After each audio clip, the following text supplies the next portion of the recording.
Okay. All right. Shabbat shalom. Shabbat shalom. Shabbat shalom. Let me fix this right quick. One second here. Oh, there we go. Now we are in high definition. Okay. Very good. All right. So, Shabbat shalom. We are back. We are continuing with our look at the annual report. We going to just get right to it. We need to go ahead and pull up scriptures. We're going to get right down to business over here. Let me pull up the scriptures today. We're going to be dealing with Numbers 5. Numbers chapter 5. We're going to be looking at Numbers chapter 5. And we're going to be talking about mainly, which is the bulk of chapter 5, spirit of jealousy. The spirit of jealousy. Okay, without any further ado, let's get French ado. Very good. All right. Up the scripts here for us. Numbers. Can you see the TV screen? Okay. Yeah, been, but all good. All right, Numbers. We're going to just read. Just right now, I think we're going to begin and just look at 1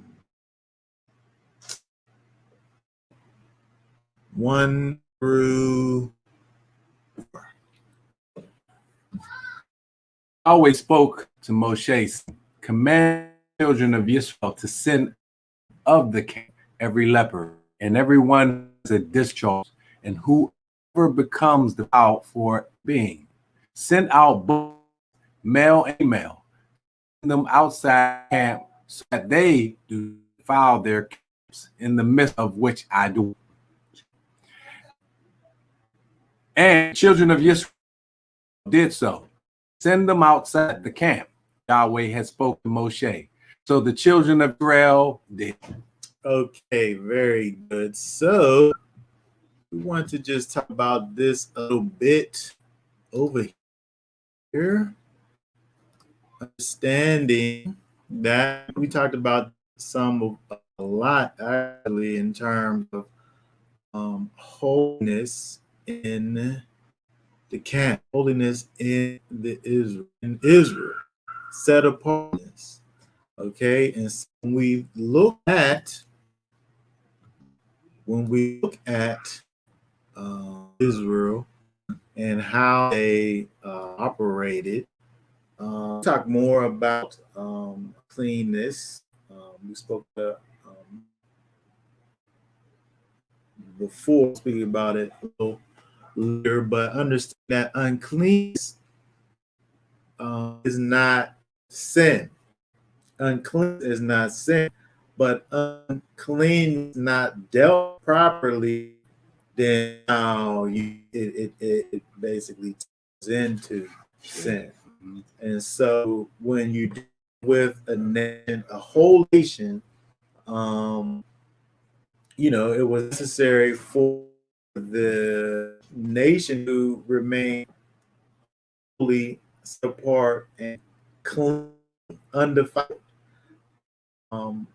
If you had one that was unclean, say wife was unclean, she makes, and then she makes her husband unclean, brings his clean offering to the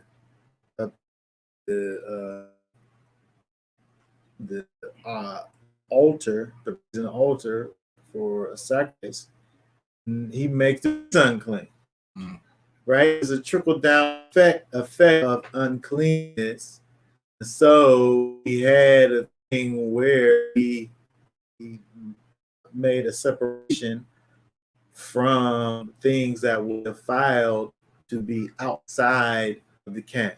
Have a time of separation until that that uncleanness was rectified. And so when we think about that from a practical standpoint of how we should be operating in these days times, understanding that first of all, we're in a state of perpetual uncleanness in this land. Yeah. You said up to the grocery store, the lady at the grocery store is on her situation. She give you your change. She takes your stuff and scans it. That's the thing, right? Go and ride with transportation, and you sit down on the bus next to somebody else that was in contact with a dead, and so we're in a state of perpetual cleanness, right? And so, but from a principle standpoint, we have to understand that there needs to be a separation from those things which are clean and unclean, and things that are acceptable in sight of the Most High and unacceptable in the sight of the Most High. When there was an issue, and like we're looking at verse 2, the leper. A leper was someone who was observed and then allowed to be a leper. And then he was inspected. And he had to be out of the camp until he was healed, come back and inspected again to see that the leprosy was gone. And so from a practical standpoint, when you have people who are in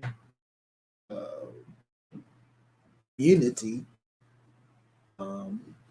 who have been found to have this or that about them, things are just, and the cleansing process ends. And so when you have these people in a state of uncleanness, there has to be a period of separation, because maybe this person's unclean is I don't know, bickering and complaining, right? The only thing you got to decide to me about some big complaining things. Sooner or later, you're gonna get me bickering and complaining. So we have to be able to address things that take us away from the character of the Most High, and clean those things, and cleanse those things, and cause be separation from those things. So when we at Numbers chapter 5, 1-4, and we see this the cleanness, we're able to understand that principle of making there be a separation from things that are defiled for the sake of the community, sake of the whole. All right, keep on going. Let us look at verses 5 through 10.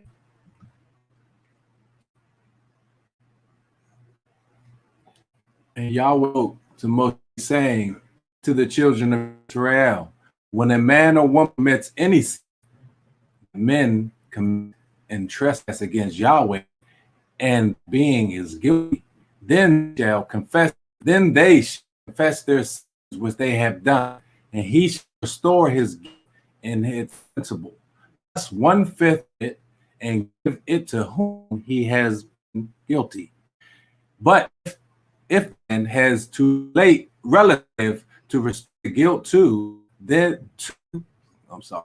But if the man has to relative to restore the guilt to, the guilt is restored to Yahweh. For the in addition to the ram of atonement, is made for him. And every contribution of all set apart gifts of the children of Israel, which they bring the priest, becomes his. And man's set apart gifts becomes his. Where any man gives, the priest becomes his. Okay, very good. And so again, this is back unto what we talked about in terms of the idea of dealing with your uncleanness, right?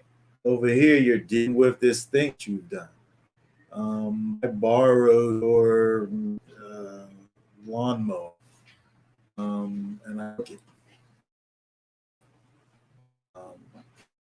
Kind of owe you a lawnmower. But when we're over here,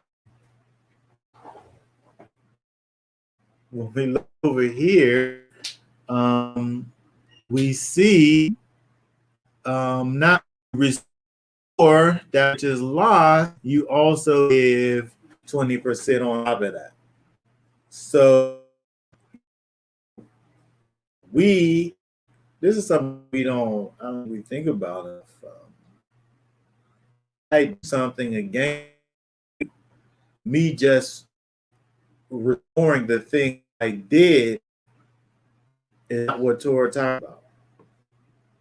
We're talking about restoring that thing I've broken, that I've taken from, and then add to it 20%. So reparation is a big thing right now. Yeah. Recently Jamaica requested Christian, nations of Europe they, give reparation for slavery. That would be Britain, right? Right. They were British rule. Yeah, British. The Queen, God bless, and all of this, right? So they responded like, "Oh no, it's finished paying reparations," because they pay reparations to slave owners who enslaved us, right? They paid them reparations like we finished paying off. It's time for to move past this. And it's time for people to stand on their own and hold people accountable for what children for what the others did. Yeah, interesting. Well, and then you're able to see that the principles of Torah are lacking in that type of attitude. This over here is talking about me going over and above whatever it is I owe you. I owe you $1, but I'm giving you $1.20. Right.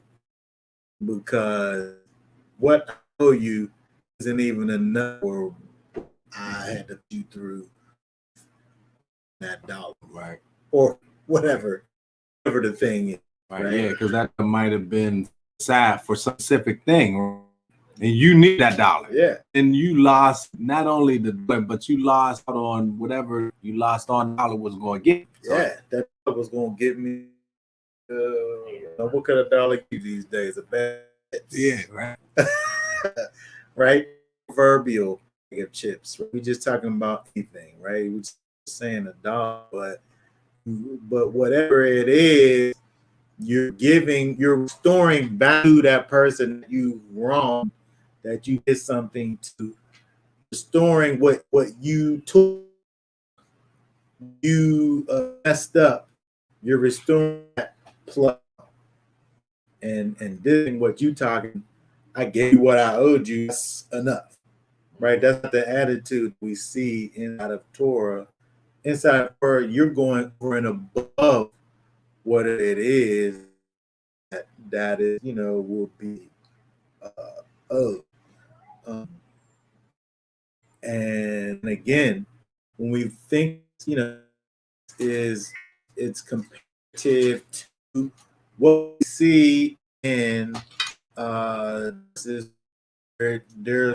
there's a situation, a wrong that's done, then now you righting wrong, to make sure that you've done all that you can do unto the Most High.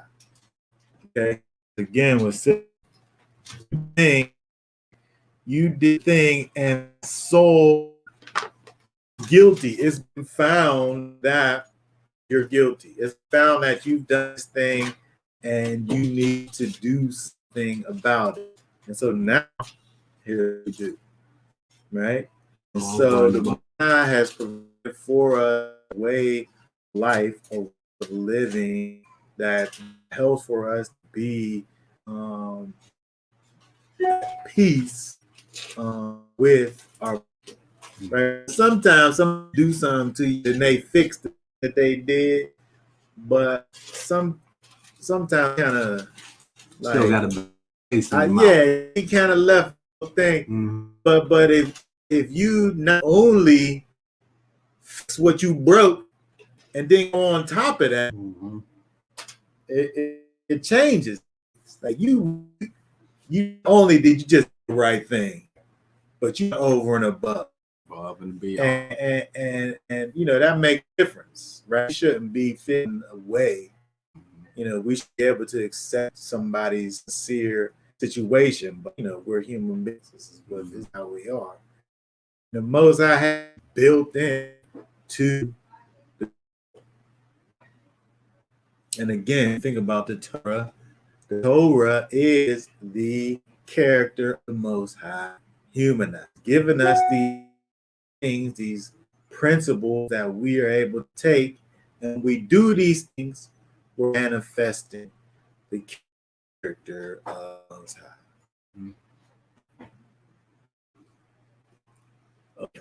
All right. So let's go ahead on going. I want to go ahead and just read through. I want to read through the chapter. We'll go through the slides that I have for chapter 5. The remaining. So let's just go and just read through the chapter and we'll go back and talk about it. All right.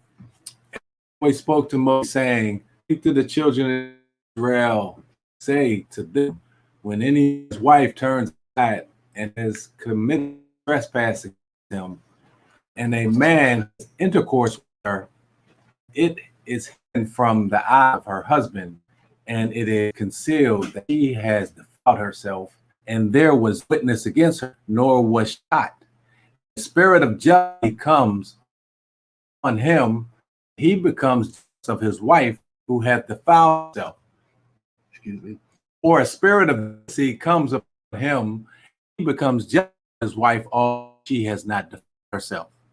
Then the man bring his wife to the priest, and he shall bring the offering for her, 1/10 of it barley flour. He is not to pour oil on it or put frankincense on it, but it is a grain offering of jealousy, an offering remembering for bringing wickedness remembrance.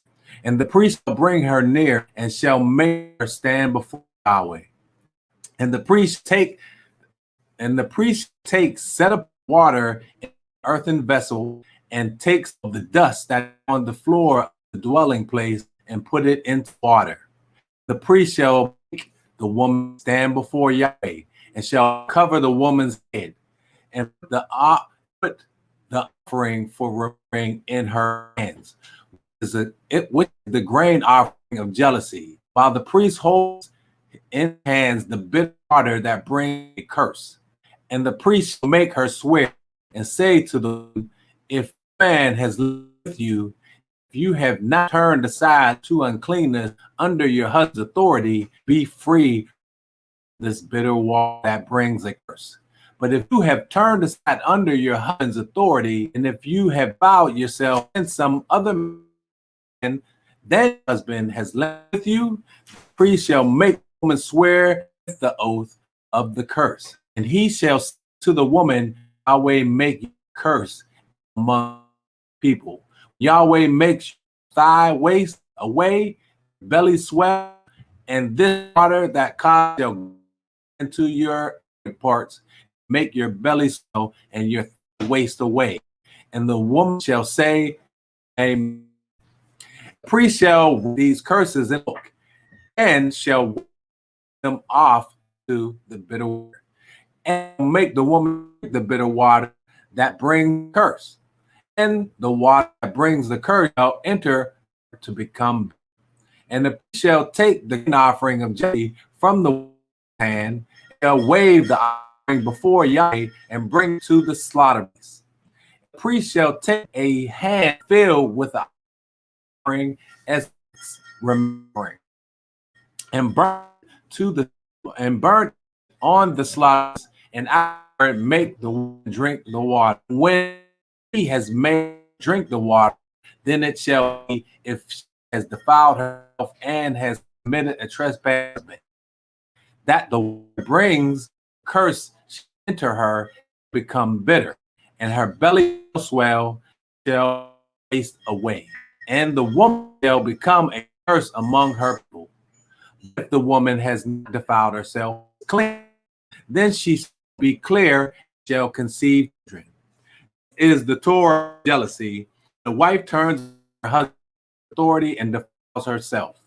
Or when a spirit of jealousy comes upon a man, and he becomes jealous of his wife, then he shall make the woman stand before Yahweh, and the priest shall do to all the Torah. And the man should declare from crookedness, but the woman bear crookedness. Okay, very good. All right, so let's go ahead and look at this a little close here. Let me pull up.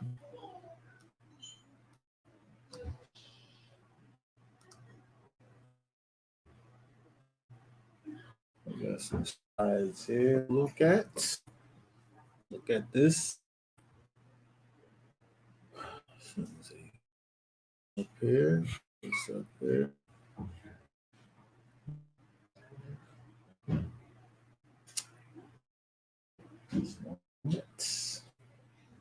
All right. Okay. So yeah.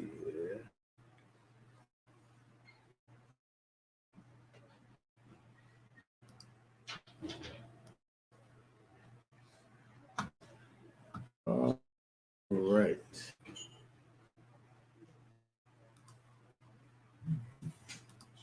I don't know why I'm so slowly today.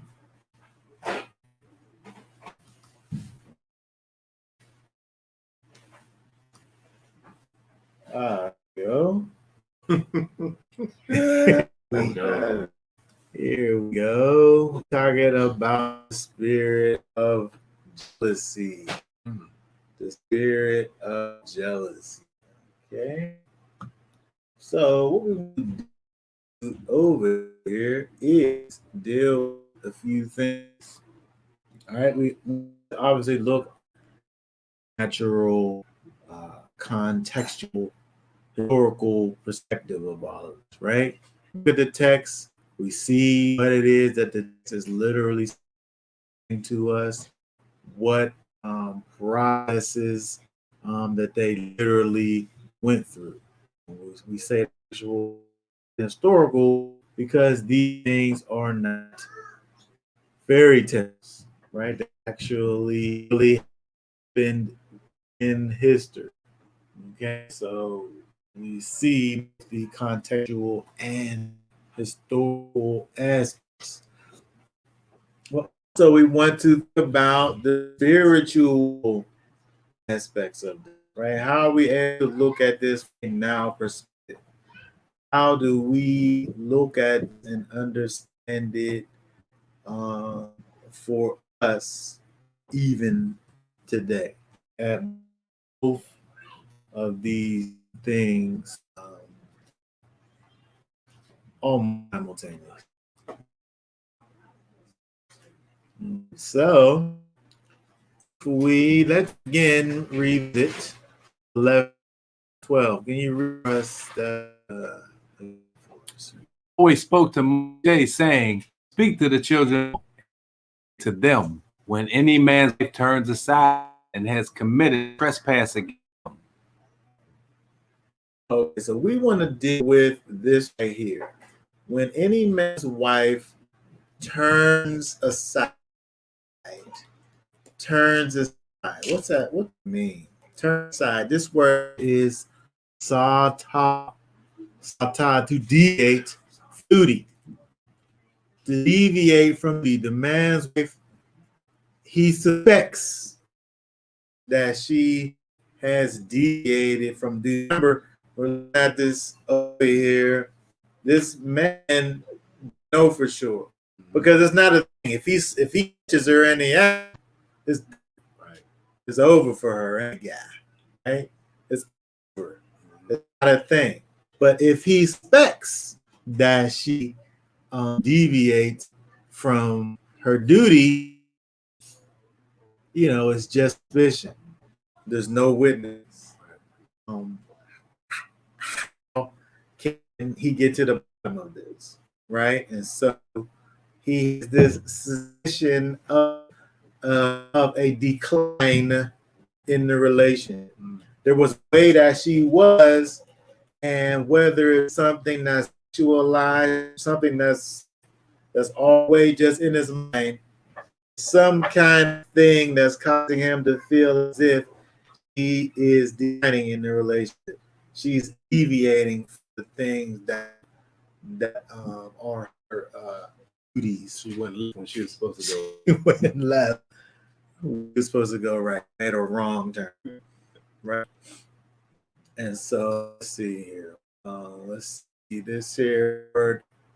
Study dictionary meaning to turn aside, to go astray, turn aside, behavior, faithfulness. As when a person commits adultery, resulting in woman's. And so when the wife has turned aside from her engagement, there's things that she used to do that she ain't. Either it's believed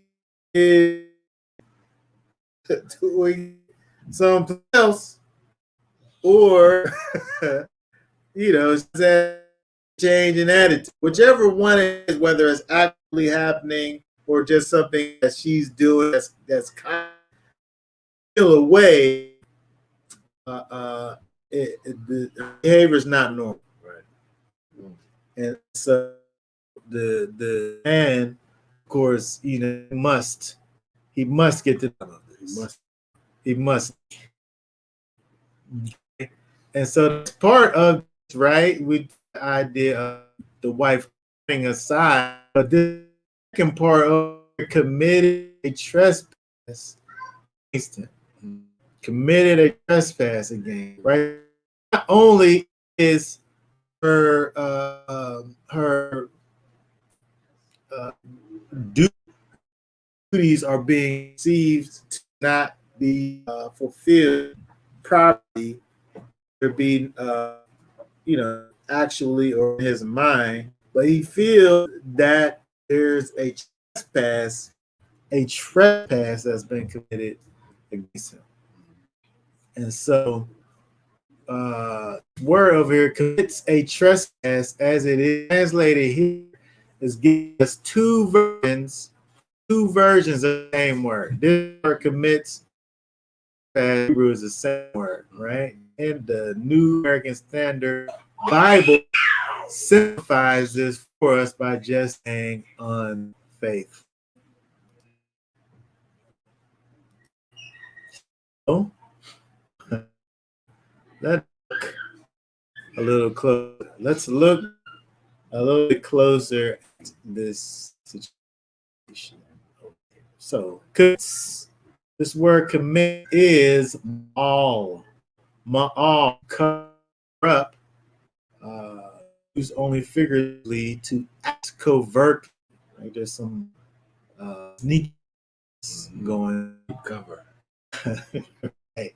Treacherously, right? Transgress, do trespass. Think about transgression. Transgression is the thing that you're doing purposefully. It's not a mistake, right? Transgressing, we're about the idea of treacherously doing a thing. You're doing the thing.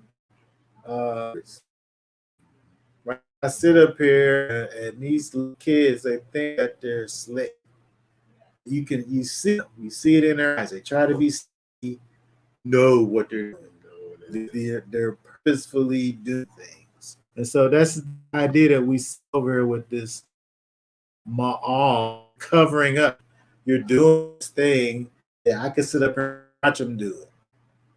No, Daddy, I can do that. Put that over there. Right? They're covering up. The other one did it. Right? It wasn't me. Right? They're acting covertly. They're doing these things intentionally.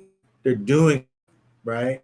And so this is the idea when we see all trespass, same word is being translated as a different word here in the English, still giving you the same idea, treachery. There's falsehood involved, right? Sore transition. Again, this is suspicion of the husband that there's some treachery and some falsehood going down, right? And he to get to the bottom of. When we look over here, this related word here, innovation, that is activity or platform, something raised up, abstractly a rise or already ascent, at a cliff, something that's going up. This here sounds like pride. It sounds like yeast, right? It sounds like leaven, right? I'm starting to feel self. I'm starting to feel a certain kind of a way. You can't get up here and act like you are in control. I'm gonna go and do whatever it is I want to do, and there ain't that you can do to stop. That's pride. Sounds like the mom. You can't tell me. Right. Hold on, wait. Can't see my expressions over there. This expression. You can't tell me what to do. I'm starting to no. I'm elevating. Something that's rising up inside of me to go against. The man feels like this thing in you. It is uppity lately. A little elevated in her temperature is right in her mind. What is this? You got to go to the priest and see about this. Okay? Think about these words that is committed of this transgression, this salvation going on, or perceived to be going on inside of the woman. Again, the man, he got to know what's the over here. Okay, so let's keep going over here. Okay, again, looking at the words that are all related words. This is the root of the words here, to ascend, or active, use great varieties, primarily all things to arise, send up, the break of day. Interesting thing about the break of day, where you have this change, this transition that's happening, light bursting out, light just it rises up, brings itself up from flow, right? And so all these things have this idea of this sending, this rising up. And in this particular situation, again, it's that the woman rising up against man, whether um, you know, perceived or actual, he goes out and go be with a man. She has risen to the height of her ascension in order to get to the doing that. And her mind, her pride is, I don't belong to this guy. I belong to whoever I want to belong to. That's the me ascension over here. Okay. What word is it? This is a derivative of the words that are translated as to commit and to trans. Okay. These are like those words come from this word. Okay. So verse 13. A man has course with her, and it is hidden from the eyes of, and it is sealed that she has defiled herself, and there is no witness against her, nor was she caught. So is the third man. He thinks there was some literal business that happened. Nobody's seen it. I can't see it. I can't prove it. But I feel it. I can feel it in my spirit. Right. So let's look at the word here, hidden. Hidden from the eyes of her husband. That there is alarm, which is from to fail from sight. Something is concealed, blind. Okay, hidden, the secret. Look at in the ancient alarm, right? This here is ein, is an right picture of an eye. Lamed is this right here, which is a shepherd's, and the middle, this here is her. It's chaos. It's blood, right? It's all those things, right? And so the idea with this word alarm is beyond the field of vision, time, space. We look at this this here same word here, alarm, obscured from sight, covered or unknown. Also, we could think about the eye. You have sight, you have the eye, you have the knowledge of things, you have the knowledge of things by seeing those things, right? And so knowledge of things, the shepherd path is leading.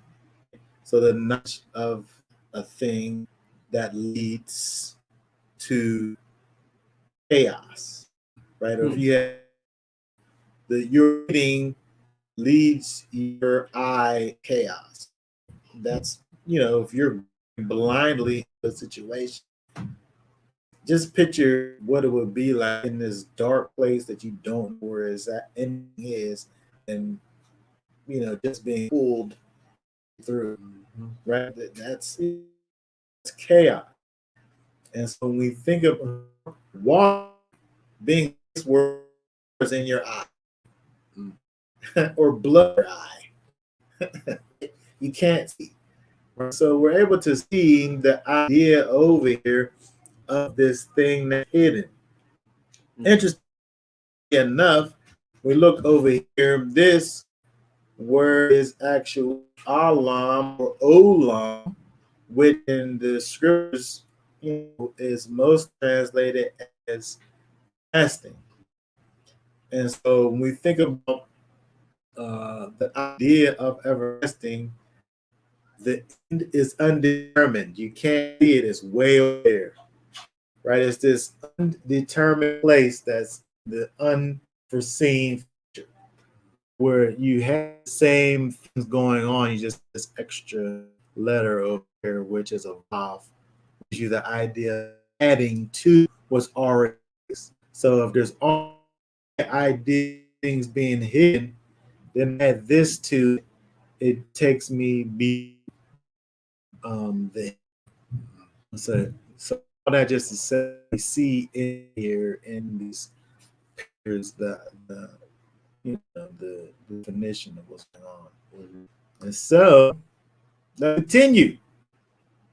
continue. Let's look a little close at this. Okay, verse 14.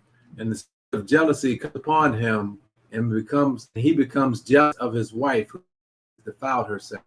Or a spirit of jealousy comes upon him, becomes jealous of his wife, although she has not defiled herself. Okay, very good. Let's talk about for a moment this spirit of jealousy. The spirit of jealousy, ruach, ruach,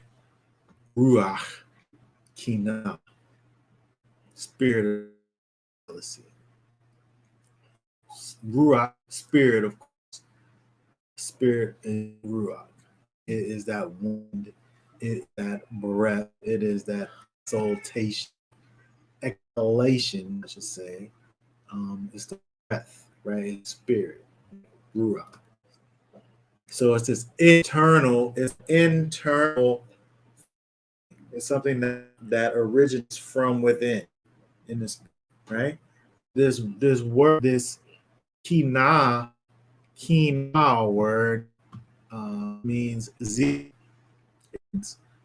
See, this word comes from the verb kana, meaning to be jealous or jealous. It describes an intense fervor, passion, and emotion that is greater than a person's wrath, anger. It can be either good or bad. Pinchas was commended for taking up Yahweh's jealousy in number 25. Right? He exacted judgment on the two who were doing this foul act in the sight of the. He was zealous for the Most High and his ways, and so he imputed the jealousy of the Most High. And so there's many different ways that we could look at this idea of jealousy. Many times we think about jealousy as a bad thing, right? But this obviously is an example of it being a good thing working for the Most High. Let's look at Webster's 1928 dictionary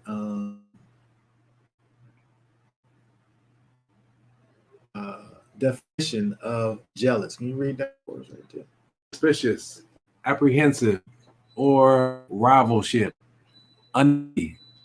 through fear that another has drawn or withdraw from one the affections of a he loves, or enjoy some good, or enjoying good he desires to obtain by the and applied to the object of love and to rival. Say a young man is jealous of a woman he loves, or jealous of his rival. A man is jealous of his wife, and a wife.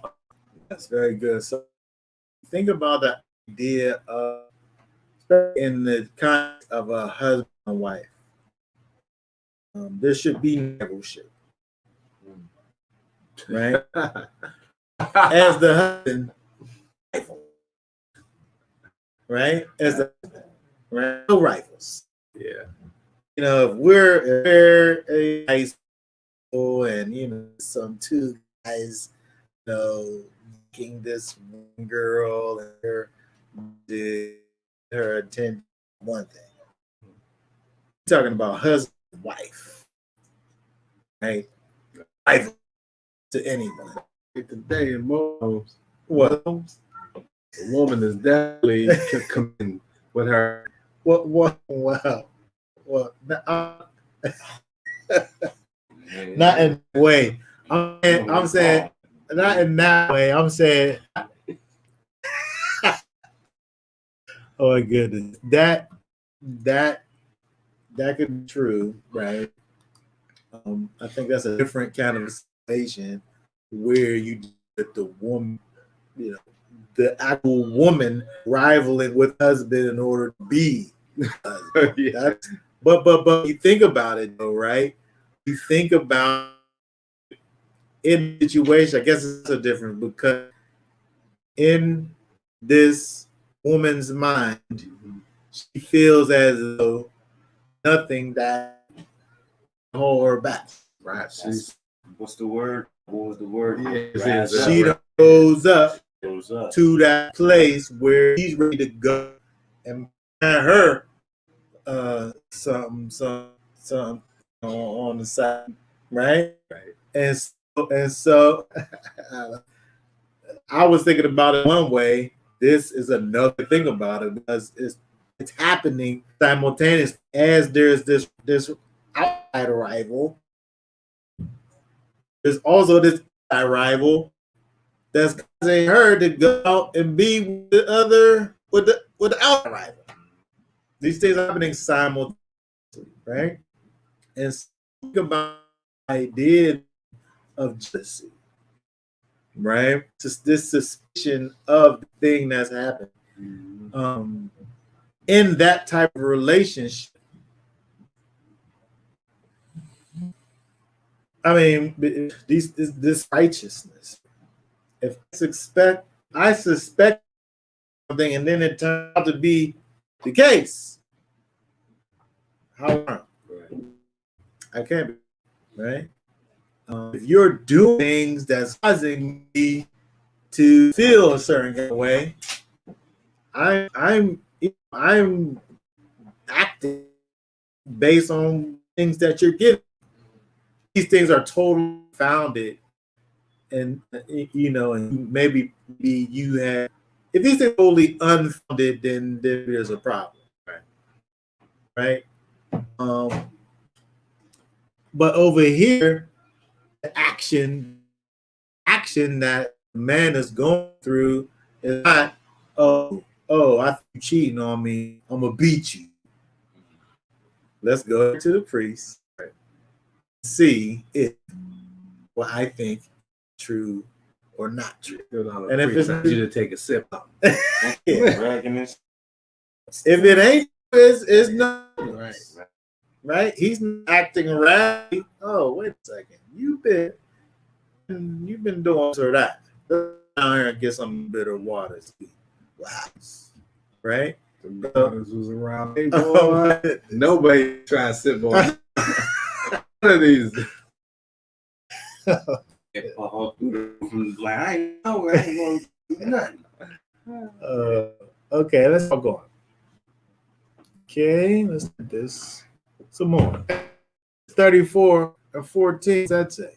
For you do not bow yourselves to another mighty one. For Yahweh's name is jealous air. Okay, good. When we look over when we see this thing attached to Most High, the High is he's a name jealous.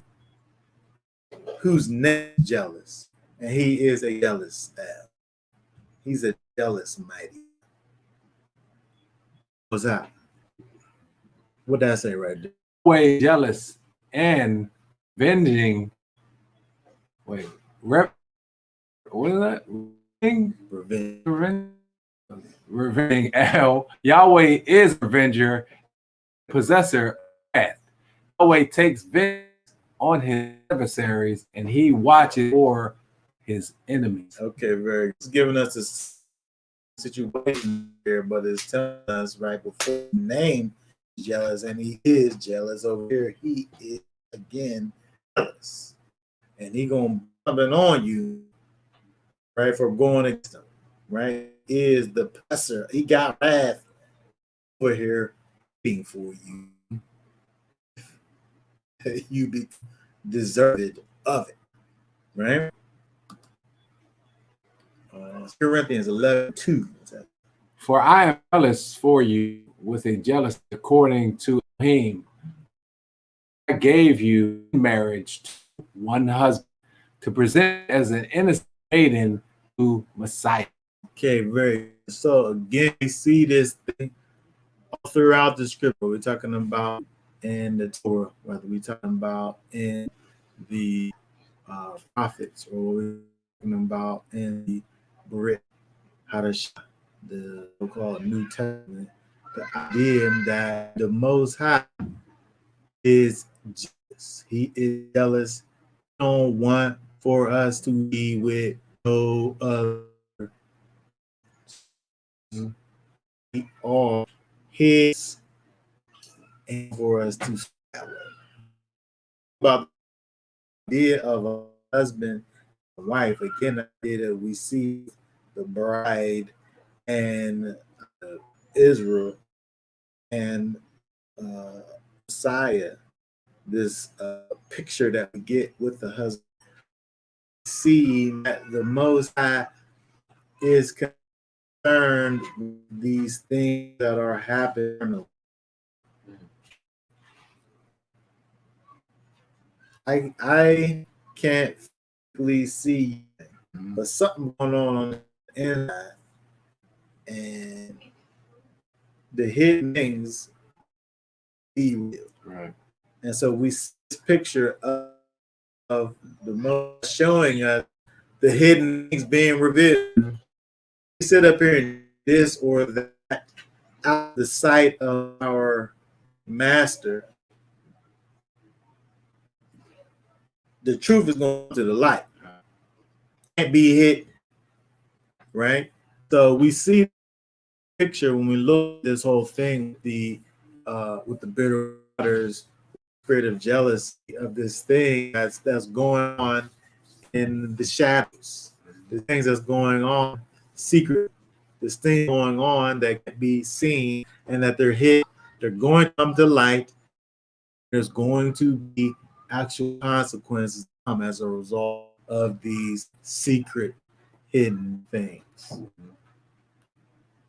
Because the Most High is indeed jealous. All right. Verse 18. This is another.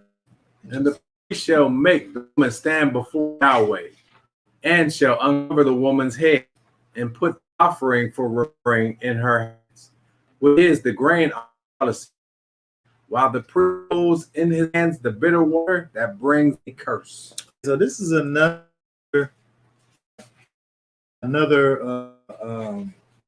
aspect, another dynamic of this whole situation with the idea of the woman covering her.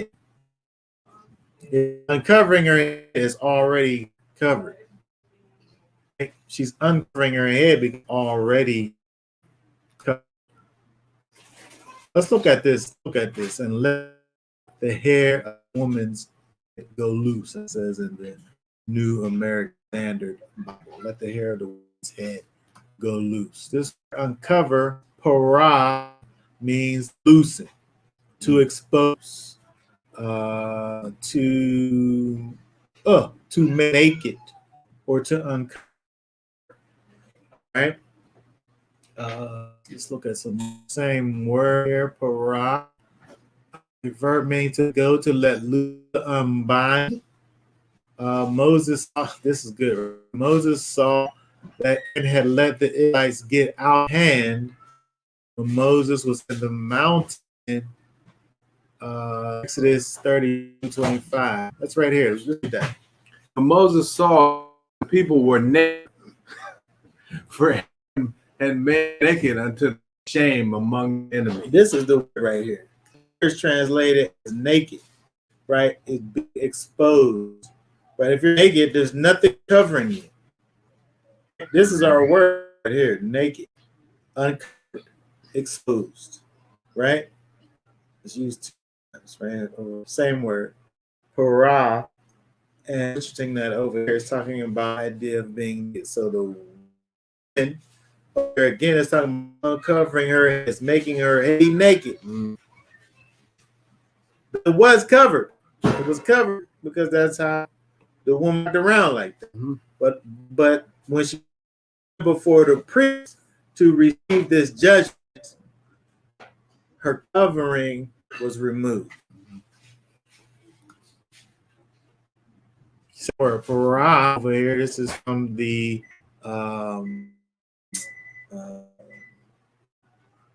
etymological dictionary of Hebrew. Using range, using pressure, uncovering. Oh, it even with our verse 5:18. Losing control and saying these are the ways that are used with other additions to the word. There's a word here, it's evolve here, slight changes.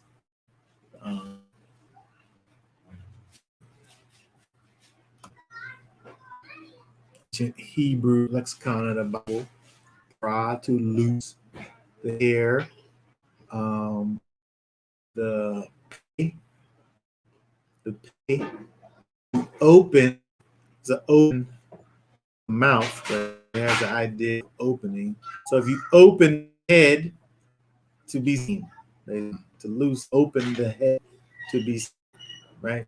Cover, to remove or let up, right? We see all these things in this word here, Paul. It's culture, of course, different, right? In public, the women were covered or they walked around with a covering over them, for purposes of modesty, for purposes of also showing that they weren't a harlot, that they had actual covering, whether it be a father or husband, right? They had someone who was over covering them, protect them. Okay, when they walked around in public, this was part of the culture. Let's look. This is from Apocrypha, Daniel 31 and 35. What's that say? Now, Hosanna was a very delicate woman and beauteous to be beauteous. These wicked and commanded uncover her face, for she was covered, that they might be defiled with her filled. Might be filled with her beauty. Yeah. So she was covered though. Was covered. So she goes over to the place with her husband, her father, all of her family for judgment. It's the same thing basically. She goes over to this place because men are accusing her of some things, right? And so when she goes there, they want to see her face. They can't see her face, she's covered. That's how the people walk. Right? And so, we see this in scriptures, whether it be in the Torah or the Apocrypha. This is the culture. This is what they did. But so we see that the woman literally uncovered or exposed her actual head. Right? They came on playing just this. In the Apocrypha, they see her bathing. And they're lusting after her. And then they make up a story that it was like fornicating with her. Like she was unfaithful because she had a husband. So pick up this lie about a lie of her fornicating with a third person. But they were lusting her. They put the story of her fornicating another imaginary person that don't exist. And so they take for the people to ask her about what happened. Because they see the same thing, but it's not being educated by the husband. Right. And so father's there, husband's there, and her family's there. But the point is that when she gets there, she looks regular, and regular is being covered. They bear false It's against her. Right. Right. And so in the apocrypha, they end up, there wasn't witnesses, but they end up, through the prophet Daniel, through the power of the Most, they get to the bottom of it. They both are on lies about conflicting stories, both two lies about what actually happened. It's interesting. But you see over here, go back to number, you see that the literally uncovered itself, exposed actual hair. And so she figuratively and symbolically uncovered herself as well, because the covering again is a picture of protection. The protection that she has from her husband. Her husband is a protector. Her husband is the one who's able to judge, unless he takes his protection away. He's her protector. He's the one that protects her from all her harm and danger. And so, but this situation removed his covering so that the judgment could come or not come. We see that she literally removed covering, but we also see that there's a figurative, spiritual thing that happened as well when she realized that had to happen. That the priest could do had to do. Basically, the husband making her available judgment, being covering.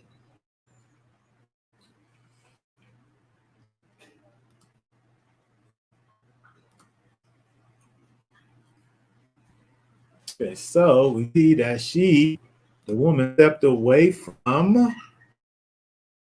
Where she away from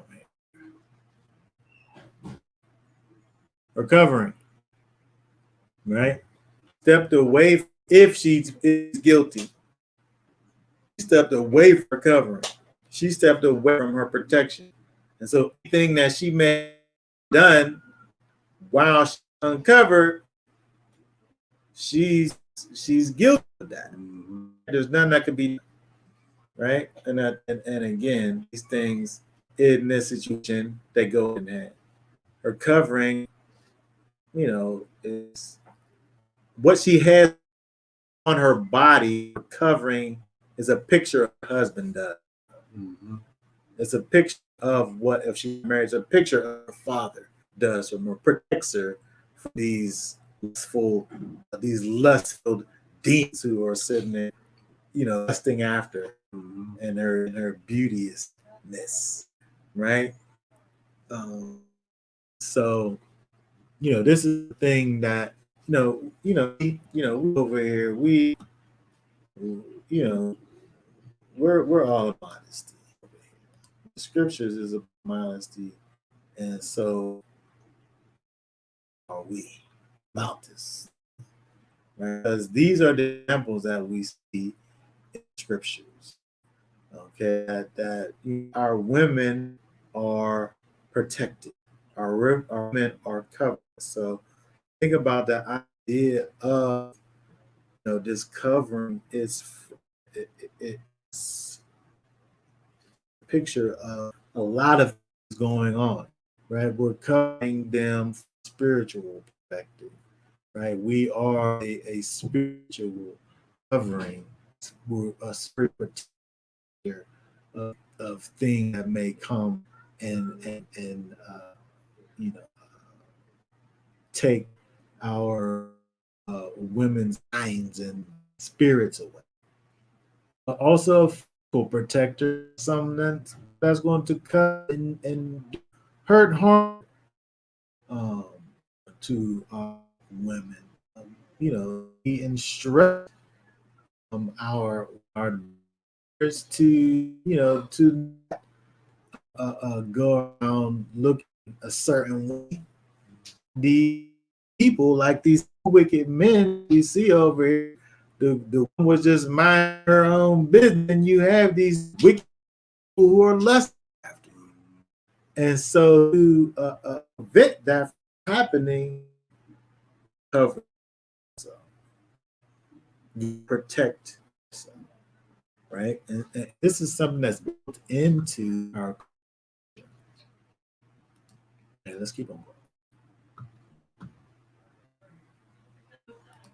Okay, so 20, what's that? But if you turn aside under your husband's authority, and if you have yourself and some man other than your husband is laying with you,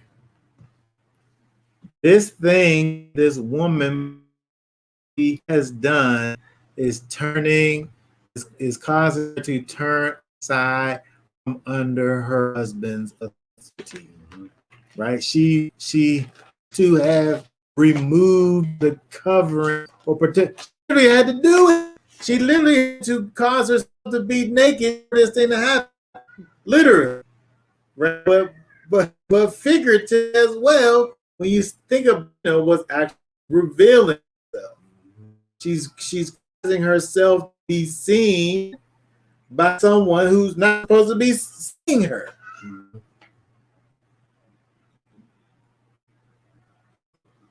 Think about the idea. When we think about, let's talk about this. When we think of the idea of the protection of our women, the protection of our daughters, Israel. When we think of Deuteronomy 28, and talks about the fact that we will be destroyed and no one will take us. When we think about Ezekiel 37, when it talks about the dry bones, those dry bones who were Israel, when the prophets look at them, they're this thing that's unrecognizable. It has to speak to them. The Spirit got to touch those dry bones in order for them even first come human first. Then the Spirit got to see them a second time for them to be Israel again. I mean, if you really look at our people right now, they don't seem human. Things that they do, how treat each other. Dry bones. Recognizable, the thing that the most for us to be. And so think about the state of our women when we went from a place where this as the protected part of the community was the women. Mm-hmm. They want to be protected now. maybe they do. I don't know if they do. Well, that's what they're looking for. A man. They got thing in the red community. We're looking for alpha man. They can feel protected, so they can feel covered. When they're wild, that's why they don't go for this weak man. They go for this sense of protection. Street guy. I guess we still have a of these things maybe in the back of our minds, but the thing is still perverted. Mm-hmm. It's perverted, and when you look back at Israel, the women were protected. A woman went from her father's house to her husband's house. Mm-hmm. There was no limbo time between. Went from the protection of father to the protection of husband. Yeah, she didn't move out of the house when she turned 18 or 21, and then have hot girls. And I told them there they ain't never got good. They don't gotta go to work. They don't want to. They can just live that for the rest of their lives. Mm-hmm. Or I'm them to the man. One of the two of those things is gonna happen. One of the two things is gonna happen. What they ain't gonna do just be out here willy with no protection. That's not gross stuff, man.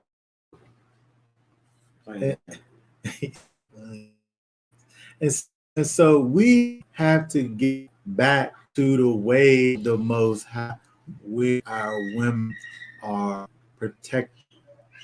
Okay, let's keep on going. We see over here because this woman potentially turned away from the authority, which is protection of her husband. Let's see. This word here, this word is tachat, tachat, tachat. Bottom as pressed,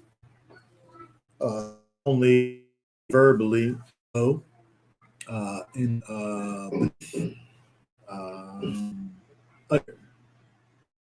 So the word under is there actually. Actually, if you look at King James, I believe is italicized. So it's giving you that idea of being under a husband, but idea is under his authority, under his protection. Only thing that's there in Hebrew is the word takha, which is literally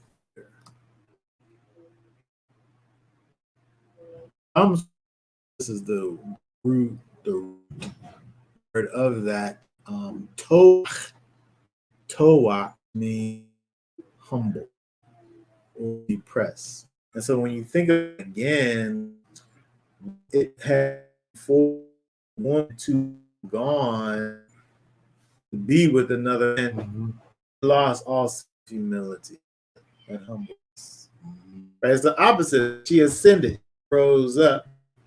She lived in her pride. Feeling herself. she feeling herself, and she went ahead and had herself what she wanted. Well, it's interesting because men, the other man, I mean, normally puffs a woman up, tells her how beautiful she, he elevates her, he gives her that sense of like, oh yeah, oh my husband, that gang. You know what I'm saying? Spit the game to her, and then it starts like thinking, like, oh well, right. Yeah. Basically, I did. Same thing. Yeah. Okay, let's see. That's exactly right. And so we can see that process happening, right? Where the humbleness escapes and she's no longer under husband, under his protection. This is more definition of this word here. And if you have defined yourself, right? And then now that's what we talk for with Tame. Tame is that word is unclean, right? Tame is unclean. And so, of course, if the woman will go to be with one side of her marriage, she most obviously caused herself to be unclean. She's obviously unclean. And so about these bitter water searching for the uncleanness. It's interesting. I had myself a little Sarah C. tea today. Some Sarah C. tea. I'm just thinking about it just now. And it's bitter. Right? These bitter flavors, these bitter things, when they decided you as a cleansing thing inside of it, right? So I drink this tea not for the taste of it because it's disgusting. It doesn't taste good. It's nasty, in fact. Right? But that bitterness attacks those things that are bad in you for whatever reason, and it pushes out. And so it's interesting that this thing the priest prepares for the woman is bitter water. It's bitter water that she forced to drink as a judgment for her defilement. Mhm. All right, let's keep on.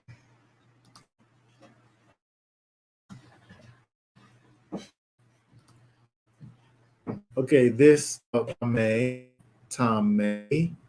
unclean the picture of basket or container, shaking the table, of a stagnant water, right? Stagnant water is dirty, right? It gives you the idea of clean. Nobody wants to drink from stagnant water, right? So this woman potentially and cause herself to be stagnant water that nobody wants to drink from. Who wants that water? Nobody wants. It's not like the water out here. Okay.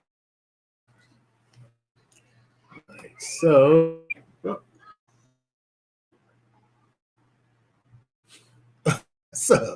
some other man than your husband ain't you, right? This is not fair.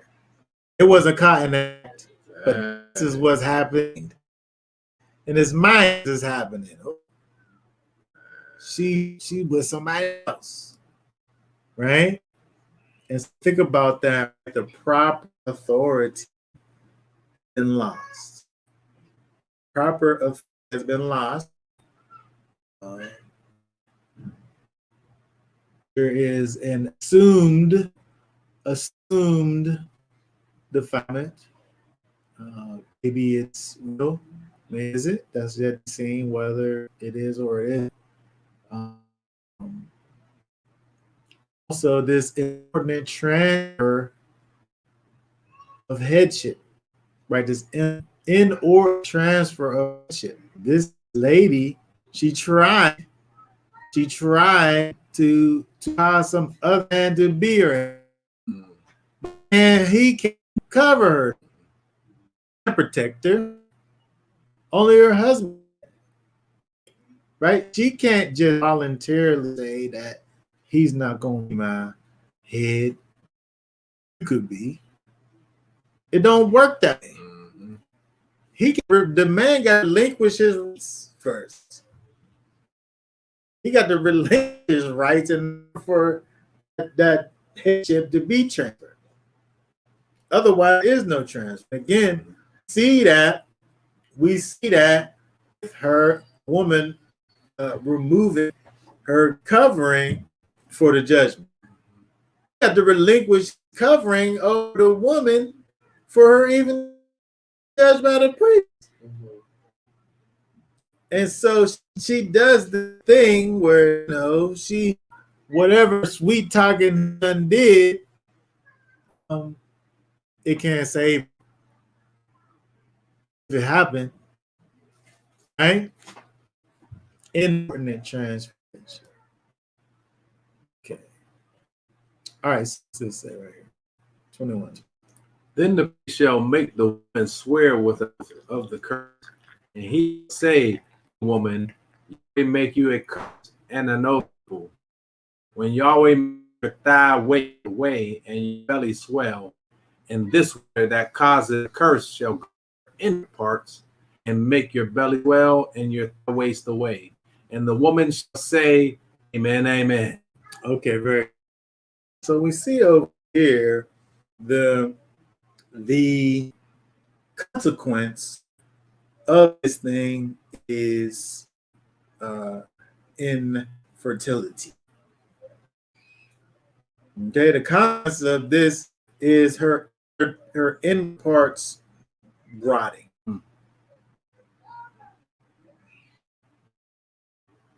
If she is to this bitter woman, and she truly did the thing that the man thinks that she did, becomes fruitful. If she did. drink. In fact, let's say before she took the water, right?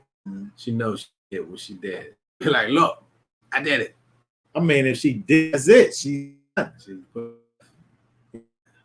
That's it. Even after her swells and well, it makes it seem if she cursed to the people, she's still going around. Well, it's interesting when we look at the example of a married woman being with a man, and she doesn't cry out. Both Right. It's rape, yeah. both of them, both of them guilty. This situation. It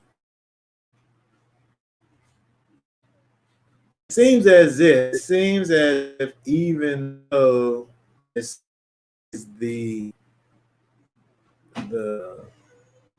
proof, I mean the witness is the result of the bitter waters, that seems to be her judgment. Because they talk about her being killed. It talks about her right, and then insides. It seems as she's going to be Got example no more potential for right. life. She's her thighs going to no babies, right, and she's going to be an example for the rest of the people. Like this happens. Yeah, in that way. Yeah. But ask the question, what all the ladies want to know. Yeah. All the ladies know. You know, and you know. The man had the bitter water. Oh no. This don't have nothing to do.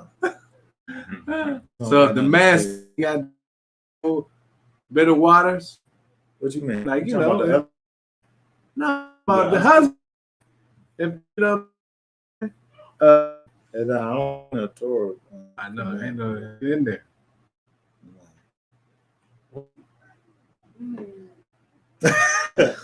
So adultery is still wrong. Man should do that. Well, I mean, outside of his marriage situation, there's going to be consequences, but they're not these ones. Yeah. Right? Nah, his belly ain't going to swell. I ain't going to rock. No, it's different. Yeah. Okay, hopefully we're able to get these issues again with some sound problems. So, okay, let's keep on. What's going on today?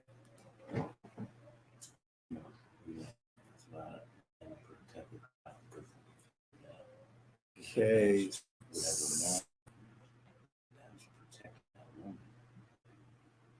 So when we see over here, these are the words that we at the thigh. It says thigh. It is most likely used euphemistically of the genitals, right? Just like it talks about, the forefathers making an oath and saying to put your hand on the thigh. You know, he was really talking about the genitals.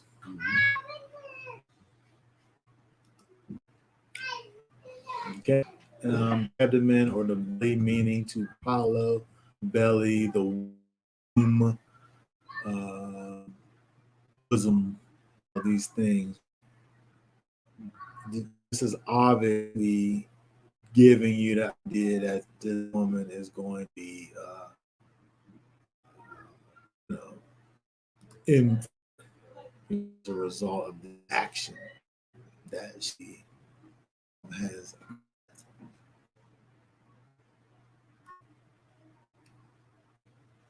All right, this is more definite word over here. And give it to you all kinds of ways over here, right? The belly, the middle of the body, the womb, right? This is obviously the belly. Okay? And so, verse 30. And the man shall be care from crookedness, but the woman bear her crookedness. Right. So again, this thing she had done, if she did, she's going to, she owned it, right? She's going to crookedness going to do on her, right? As you said, in terms of, she is going to be this unfruitful person as a result of that she did. If I was her, I would have that then be put to death. Well, when you think about the culture, being able to bear children was a serious thing. Yeah, it was a major. So that part being away from that thought process is it's a type of yeah. If you think about all the wives that struggled with having children, it was almost as if they had no purpose in their minds. Yeah, terrible. Yeah. It was a terrible thing. Yeah. Okay, Proverbs 6, 26, 35. That's it. For because of a whore is brought to a crust of bread, and the adulteress a precious life. A man take fire to his bosom, and his garments not be burned. Would a man walk in hot coals, and his feet not be scorched? So is he who goes to his wife, none touches her unpunished. Then not despise the thief, he steals, satisfy his appetite when he's starving. If he is caught, he repays sevenfold. He gives all the wealth of his house. He who commits adultery with a woman lacks heart. He who does it destroys his own life. He finds fighting and shame, and his reproach is not wiped away. For jealousy enrages a man, and he does not spare the day of vengeance. He does not regard any realm, nor accept your bribe. However, okay, so when we think about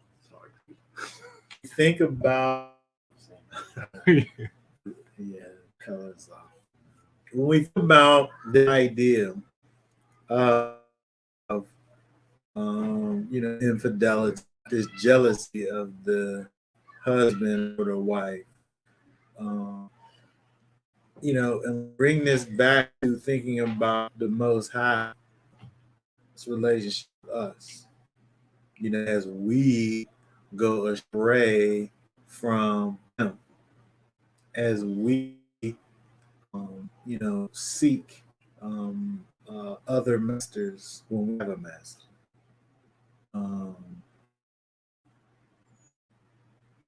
It talks about over here the husband is he doesn't spare in the day of vengeance. There's consequences paid for the going astray. And so again, when we think about idea relates to them, so does it now us as well, right? We are Israel, right? Are the bride, are the wife, bride, Messiah. And so when we think about this, do we have some kind of secret sin that holding back from our master? He's gonna find out.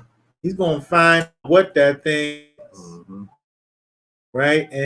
And we're gonna, right? We can't escape. We can't get away. Let him that we done did and that we didn't have no business doing. You think he's not gonna be able to know? He gonna know. All right.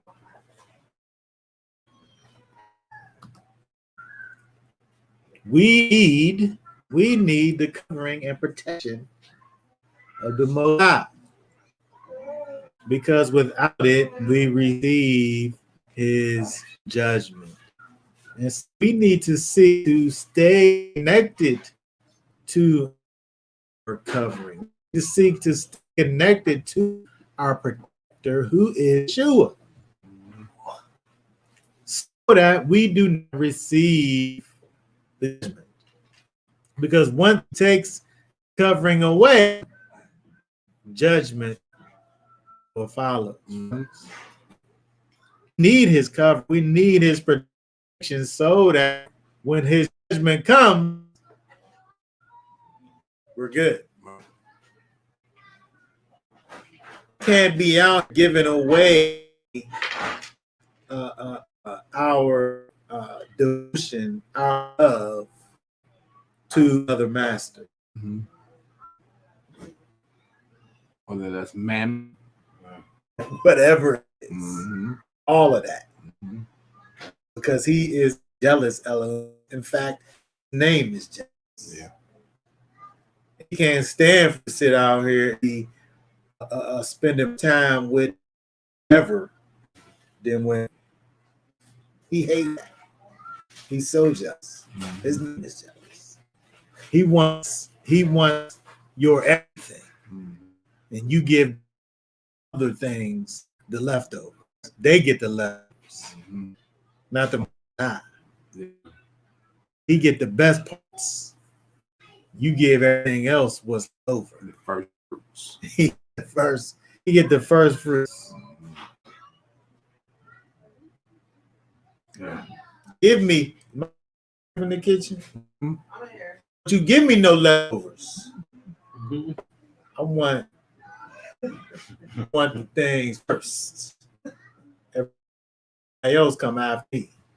You get mad whenever you get you don't get carried away with other stuff. You don't get your dinner. Whatever it is. Like, hold on. That's right. Because we're just a picture of Most High. mm-hmm. Right? And we get this thing right. That's how relationship with the Most High, right? Right. We understand how this thing, we see this thing work. He showed us how to figure it out with the husband wife example.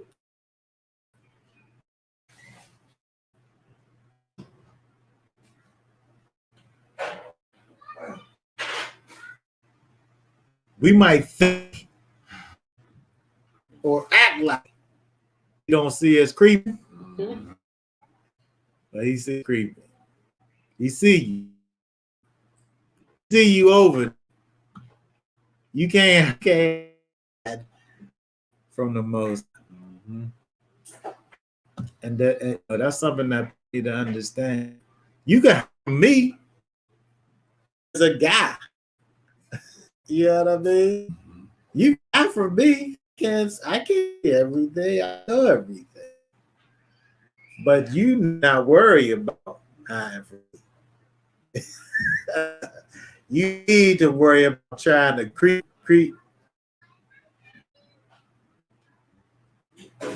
from the Most High. Because He's highest to see what you doing. Right. Hide from Him. He see you. And in the event that He didn't see you, He gave this drink that you could just say what's. It's just a picture. It's just a picture showing us that at the end of the day, the Most High know what you're doing. You don't have to drink. There's no drink, no bitter water. At the end of the day, He's showing you that He knows what you're doing, and you're going to give us due if there's something that's due. It's as simple as that. Yeah, hey, you ain't gotta drink. You don't got him. Hey, you drink no water to make it out right. You know what I'm saying? You can be doing all these things, and He just make it out right. That's it, man. and you doing all of these wicked things, and you ain't got no husband, you ain't gonna get nothing. It's like look at the road you done go down. Yeah. Yeah.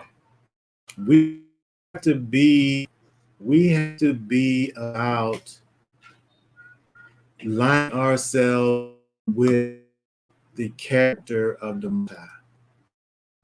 He wants for us to live and be away. And you know, there's a thing of righteous justice, and he righteously does for us. He wants us to live according to his laws and commands. He wants us to be loyal to him and his will and ways. And guess what? It's most selfish. It's almost selfish for me. It is.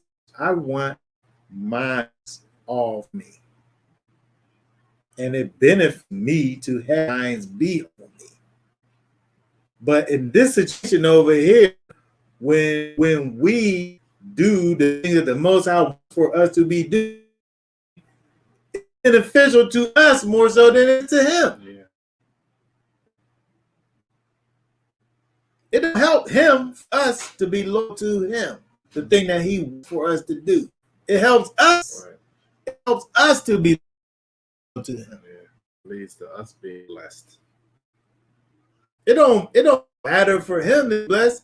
Right. He got these that sit there and worship, praise him all the time. Right.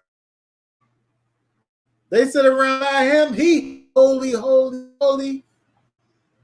That's all he hears. Those creatures and things that fly around. He don't need it from us, but it benefits us when we are that. It benefits us. And that's when we see this jealousy. He's jealous for us, for our good. It don't benefit him.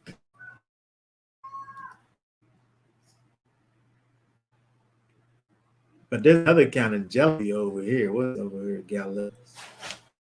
The works of the flesh are well known, which are these: adultery, war, uncleanliness, indecency, idolatry, drug, sorcery, hatred, quarrels, jealousy, fits of rage, selfish ambition, dissension, factions, envy, murders, parties, they like that, and the like, which I forewarn you, even as I afford that those who such as these shall not inherit the reign of Elohim. See, sees over here ain't about the seas of righteousness, and about desiring and wanting righteousness for others or yourself. This over here is about that you got all. I want some of that life. It's a whole other thing. These kind of it gets into covetousness and things, and you think and desire something that's other, that's somebody else's. The only thing that I want from somebody else that make me be closer to the most. Yeah. That's the only thing I want that you. And the difference is that within, all of my capabilities to be able to obtain those. Mm-hmm. But these things over here are the things that we got to get away from, because these things are that pull us away from the Most High. Mm-hmm. All of these things lead us into these other gods. Right. This liver here is the thing that causes us to be outside of the will of our master. It leads to death. These things. It leads to inherit reign of Elohim, which is life everlasting. And so we say all of that.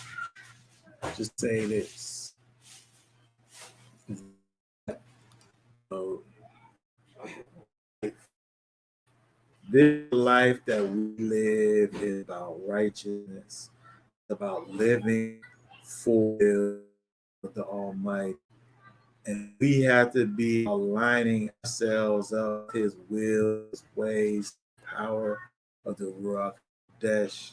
And we can't be out here causing these other things to creep in to cause to rise or things rise up in lives to the point where we deal with idolatry or spiritual adultery.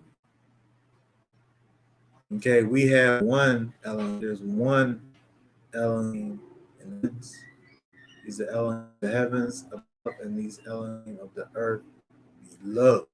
And we have to understand that we can't put anything above the most.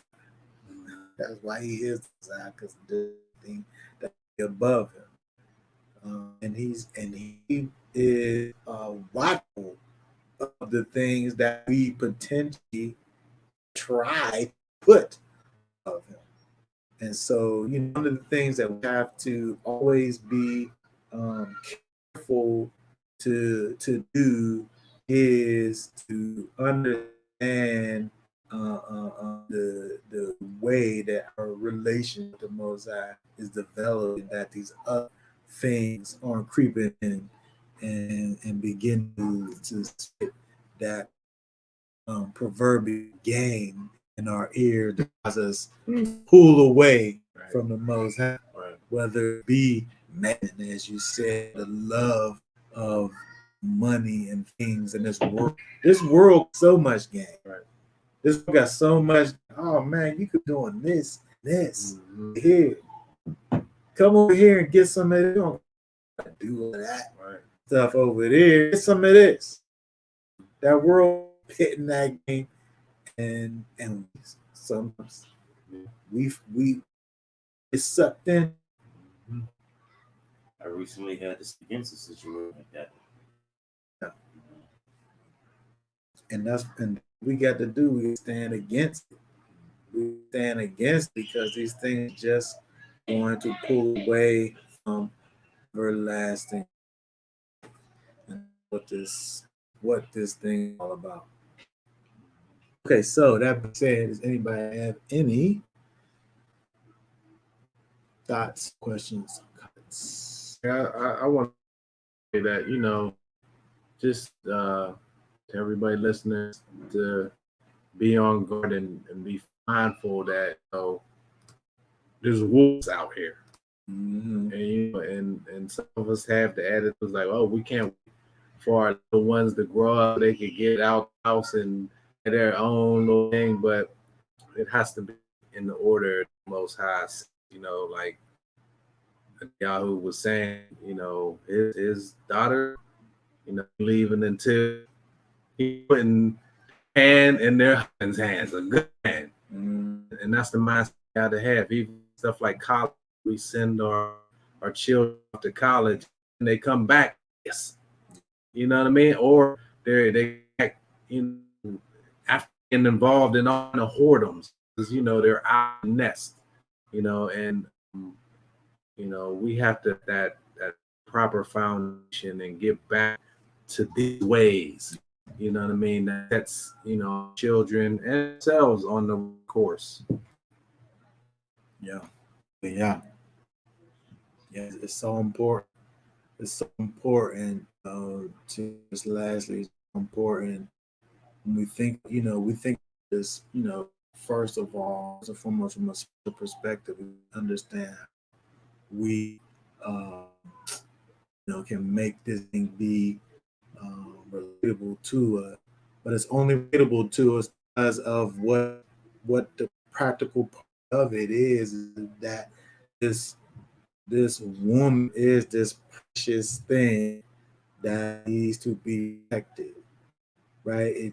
That she's able to protect herself, right? And she needs the protection for her husband, which is giving you the perfect picture of the bride side. We can't protect ourselves. There's nothing that we're able to do to stop those from the outside to come in, take us outside of strength, the master, right outside of the strength. So again, we look at this picture given us, it's showing us that we need to protect these daughters and these women out here, because it's just showing us this spiritual truth that is the most important thing that there is. Yeah. Okay. All right. So that being said, we want to cause everyone to remember to hit this long, subscribe to the channel, like the video, put some things in the comments, good for the algorithm. Share this video with your friends so that we're able to continue to get the message out. Be on the lookout for some things, new things that we're going to be doing on the channel to get boost, and we will and that you'll miss out on. You didn't never hit the notification button and subscribe. So, so that being said, we're going for now. Shabbat shalom. Shalom. And y'all willing, we'll see you on next week. Get them up. We only got 2 weeks. Yes, yeah. All right. Shabbat shalom. Shabbat shalom. Shalom. You are invited to the 2021 Adorning the Bride Virtual Hebrew Women's Conference. This free event will be hosted on the Zoom platform August 1st through the 4th, 2021. Registration is only available on Eventbrite. Either see the link in the description section of this video or simply enter Adorning the Bride on eventbrite.com to register for the conference. Registration includes an ORIB coupon code and a free digital download prayer journal. This year's conference will feature 5 dynamic sessions from 8 amazing women of Yah. Topics include the process of becoming the bride, they are watching, Hebraic motherhood, it was more than a bath, the comforting of the bride, Titus 2, the inner adorning of the bride, and the process of promises. We welcome all Bible-believing women to come and be adorned. Register now. Please share with your friends and family.